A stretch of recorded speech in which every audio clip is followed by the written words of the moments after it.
俾3幅圖俾你睇，到底係咩樂器？睇下你知唔知好嘛？大提琴、大提琴、大提琴、小提琴，低音大提琴、唔知喎，簫啊，三弦管、長笛、單簧管、巴松管，巴松管、唔係好識。我唔識。圓號、大號、 French horn，唔似啊！哇 Warren 啊，原來都有好多人係唔知嗰啲樂器係叫咩名㗎。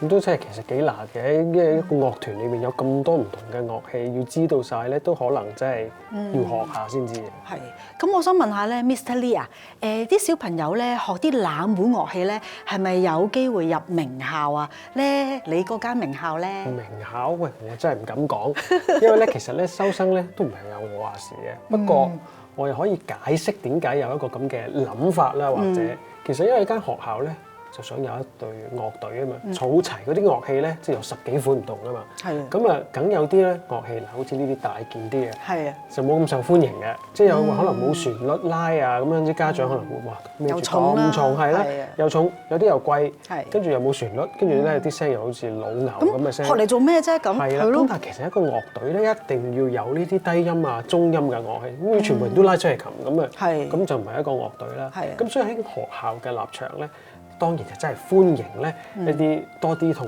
學唔同樂器嘅學生嚟加入個團隊。咁我只可以講咧話係入樂隊咧係會易啲，入校係咪易啲咧？就可能間學校唔同啦。係啊，因為有啲學校我聽聞咧就係話鋼琴8級咧係基本嚟㗎咁樣，等於識校咯，係啦，基本。咁係咪其實學琴真係冇用咧嚇？唔係嘅，其實學琴咧係一個好好嘅，可以好細個開始啦。首先睇譜又睇埋乾譜、低音譜號啦。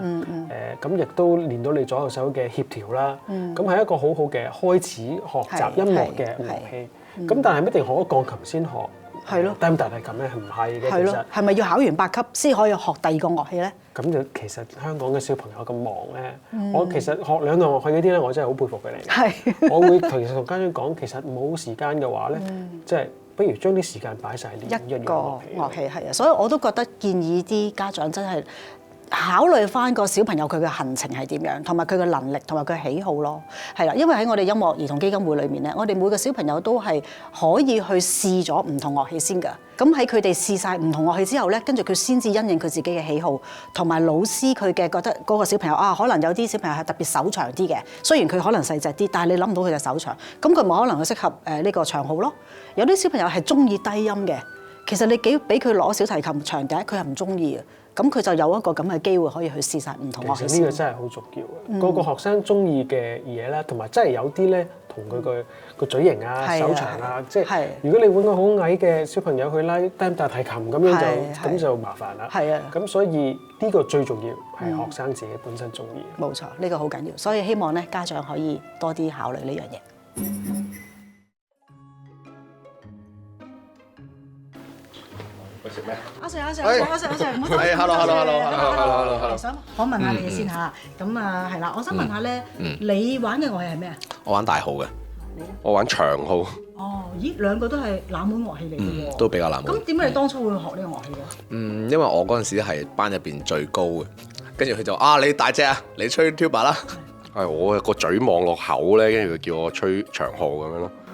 咁我想問咧，你而家玩呢個樂器咧，同埋有學生亦都學呢個樂器，你覺得最難係乜嘢？去教佢哋？最難係因為嗰個樂器嘅比較重啲啦，咁所以嗰個學生嘅體型啊或者個體力上咧有少少要求啦。咁但係其實而家跟住科技嘅進步啦，而家都好多器材可以幫到大家，有啲 stand 啦，可以幫到你可以頂住啲 tuba 啦，就變咗唔會咁辛苦啦，係啦。咁長號就隻手要真係要拉啦，因為我哋長號要伸縮啊嘛。咁佢有時候啲位咧啲音準真係要慢慢練耳仔聽。咁好似啲小提琴咁，你有時會揾唔到個音嘅，咁就要慢慢去聽啊，去調音啊，咁去就翻個位咁樣咯。Warren 啊，我哋啱先咧講咗咧點樣可以幫小朋友去揀樂器。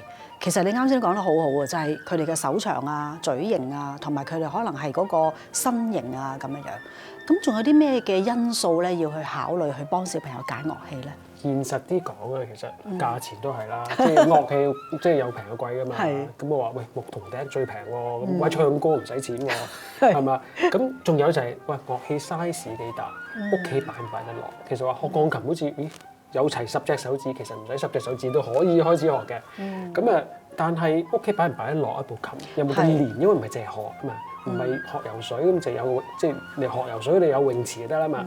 但係練琴呢樣嘢，所以屋企咁個地方擺，亦都係幾大嘅要考慮嘅因素嚟嘅。係啊，我哋音樂兒童基金會有啲小朋友咧係真係住得比較即係窄啦，同埋即係可能住劏房啊或者中轉房嗰啲，咁所以佢哋其實係冇得攞樂器翻屋企啊。咁佢哋真係好乖，佢哋一個禮拜係真係嚟3至4日都要過嚟中心嗰度嚟練。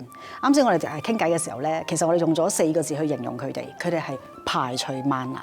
哇，厲害！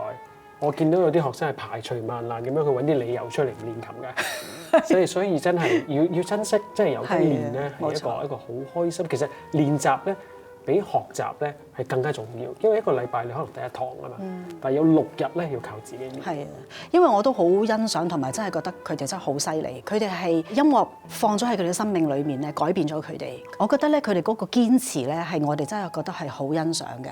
咁同埋我都覺得有啲家長啦都會諗啊，我個小朋友學啲好冷門嘅樂器就可以入名校，佢哋始終都係會係覺得呢兩樣嘢好似係一定係一齊嘅咯。千祈唔好咁諗啊！其實你頭先講嗰份堅持咧，我其實即係作為音樂教育者咧，最想見到就係佢哋有呢一份嘅堅持。而呢一份堅持咧，其實佢大個咗，明唔係一定要做音樂家。係啊，呢份堅持係對做任何一個職業咧都好有用嘅。係啊，所以我最唔想見到自己學生，哇！為咗逼入學校或者媽咪爹哋逼佢學咧，學到考完8級之後咧，第一件事就係掟咗件樂器咯。係啊，嗱，我考埋即係好似講數咁，我考埋呢張書咧，我就以後唔再學啦。我最唔中意聽呢啲故事。所以作為家長咧，我都希望即係大家可以諗下，到底你俾小朋友學音樂，你係想佢只係喺咁短暫嘅時間，係咪喺人生裏面就去達到一啲嘢，但係佢以後就唔想再掂嗰個樂器，定係其實你可以真係細水長流，可以令到佢哋真係一生咁樣有個音樂或者有個樂器係一個 buddy 嚟嘅，係一個陪伴者嚟嘅。係，所有音樂嘅老師啊、學校啊或者 MCF 都係。我哋嘅角色咧，其實係播種，我哋係播粒種子，希望佢一生咧都可以有音樂陪伴。係啊，呢個真係好重要，所以多謝你。音樂兒童基金會 MCF 除咗提供免費嘅音樂教育之外，其實喺我哋嘅 YouTube 頻道有好多優質嘅網上節目㗎。有好多家長會問我，到底我小朋友適合學咩樂器呢？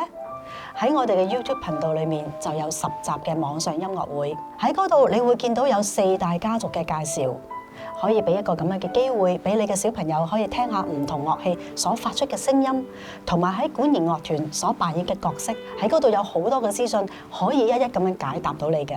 如果你對以上嘅節目內容有任何嘅意見，或者有啲嘢想同我哋分享嘅話，好歡迎你哋可以喺下面嘅呢一個嘅網址留言俾我哋啊！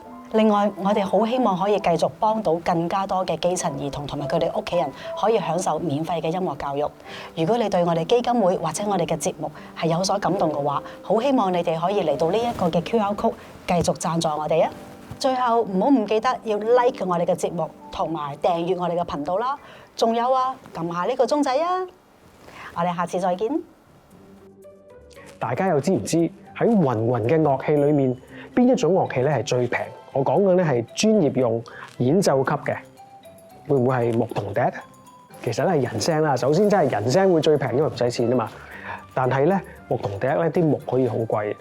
我開估啊，就係單簧管，一支專業用嘅單簧管都係2-3萬蚊左右嘅啫。